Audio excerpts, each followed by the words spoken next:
ನಮ್ಮದು ಮುಗಿದು ಮುಂದೆ ಯಾವಾಗ ಕೆಲಸ ಬಂದಾಗ ಗೊತ್ತಿಲ್ಲ.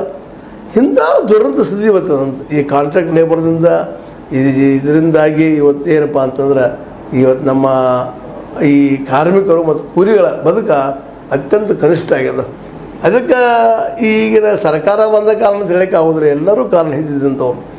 ಯಾಕಂದ್ರೆ ಒಂದು ಕಾಲಕ್ಕೆ ನಾವು ಜಾರ್ಜ್ ಫರ್ನಾಂಡಿಸ್ ಸರ್ ಹೆಸರನ್ನು ಯಾರು ಕೇಳಿಲ್ಲ, ಎಂಥ ದೊಡ್ಡ ಲೀಡರ್ ಅವರು, ಕಾರ್ಮಿಕ ಲೀಡರ್ ಹೋದಂಥವ್ರು. ಅದರ ನಂತರ ದಿನಗಳಲ್ಲೇ ಈ ಒಂದು ಕಾರ್ಖಾನೆಗಳಾಗಿರ್ಬೋದು ಮತ್ತೇನಾಗಿರ್ಬೋದು ಒಂದೊಂದು ಮುಚ್ಕೊಂಡು ಹೊಂಟಂಗೆ ಅದರಲ್ಲೂ ನೆಹರೂವರ ಮಿಕ್ಸ್ಡ್ ಎಕಾನಮಿ ಅಂತೀವಿ ನಾವು. ಇತ್ತ ಪಬ್ಲಿಕ್ಕು ಅಲ್ಲ ಇತ್ತ ಪ್ರೈವೇಟು ಅಲ್ಲ ಒಂದು ಮಾಡಿದರು ಪಾಪ.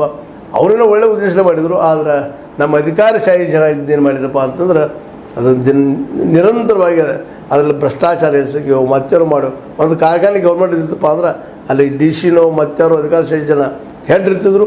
ಅವ್ರದ್ದಿಂದ ಅವರು ಯಾವ ಲಾಸ ತೋರಿಸ್ತಾಯಿದ್ರು. ಹಿಂದಿನ ಇತಿಹಾಸ ನೋಡ್ರಿ ನಾವು.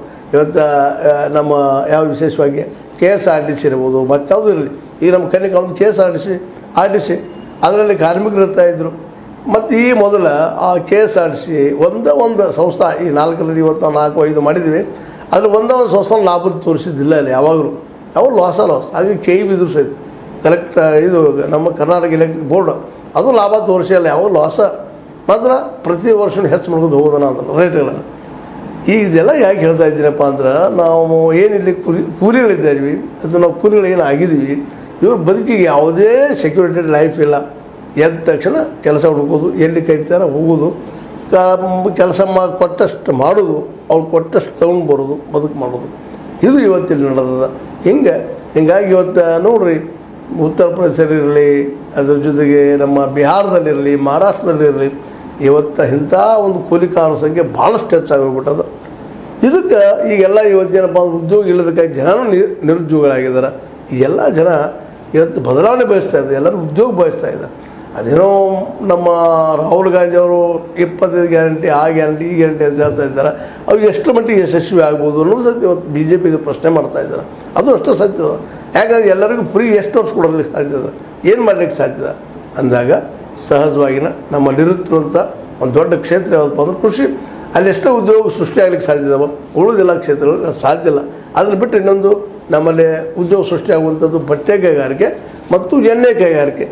ಇವೆರಡನ್ನೂ ನಾವು ಏನು ಮಾಡ್ತೀವಪ್ಪ ಅಂದರೆ ಇವತ್ತು ಇಂಪೋರ್ಟ್ ಮಾಡ್ಕೊಳ್ತೀವಿ ಹೊರಗಿನಿಂದ. ಬಟ್ಟೆ ಕೈಗಾರಿಕೆ ಹತ್ತಿ ಬೆಳಿಬೇಕಾಗಿತ್ತು, ಸಾಕಷ್ಟು ಹತ್ತಿ ಬೆಳೆದ ಬಟ್ಟೆ ತಯಾರಿಕೆ ಮಾಡುವಂಥ ಒಂದು ಇಂಡಸ್ಟ್ರಿನ ಬೆಳೆಸಿದ್ರೆ ಅನೇಕರು ಉದ್ಯೋಗ ಸಿಗ್ಬೋದು.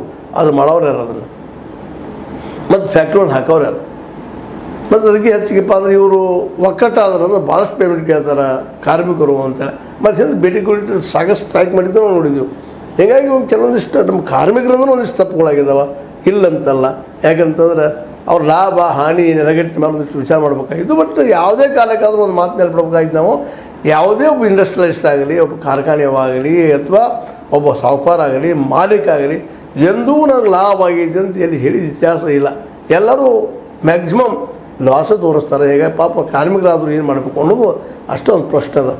ಹೀಗಾಗಿ ಒಟ್ಟಾರೆಯಾಗಿ ಈ ಒಂದು ನಮ್ಮ ಕಾರ್ಮಿಕ ದಿನಾಚರಣೆಯಿಂದಲೇ ಯಾಕೆ ಮಾತಾಡ್ಬೇಕಾಗಿತ್ತಪ್ಪ ಅಂದ್ರೆ ಇದಕ್ಕೊಂದು ಶಾಶ್ವತ ಪರಿಹಾರ ಎಂದಂತ. ಯಾಕೆ ನಮ್ಮಲ್ಲಿ ಇರೋರೆಲ್ಲ ಕಾರ್ಮಿಕರಿದ್ದಾರೆ. Maximum 80 to 90% ಕೃಷಿಯಲ್ಲಿಯೂ ಕಾರ್ಮಿಕರಿದ್ದಾರೆ, ಕಾರ್ಖಾನೆಗಳಲ್ಲೂ ಕಾರ್ಮಿಕರಿದ್ದಾರೆ. ಆದರೆ ಇವತ್ತು ಕಾರ್ಖಾನೆಗಳು ಏನಾಗಿದ್ದಾವಪ್ಪ ಅಂತಂದ್ರೆ ನಮ್ಮ ಎಕಾನಮಿಕ್ ಪಾಲಿಸಿಗಳಿಂದಾಗೆ ಫೇಲ್ಯೂರ್ ಆಗಿ ಖಾಸಗೀಕರಣ ಮಾಡ್ತೀವಿ, ಬಂಡವಾಳ ಹೂಡಕ್ಕೆ ಬೇರೆ ದೇಶವ್ರು ಕರೆಸ್ತೀವಿ ಅಂತೇಳಿ ನಾವು ಹೇಳ್ತಾ ಇದ್ದೀವಿ.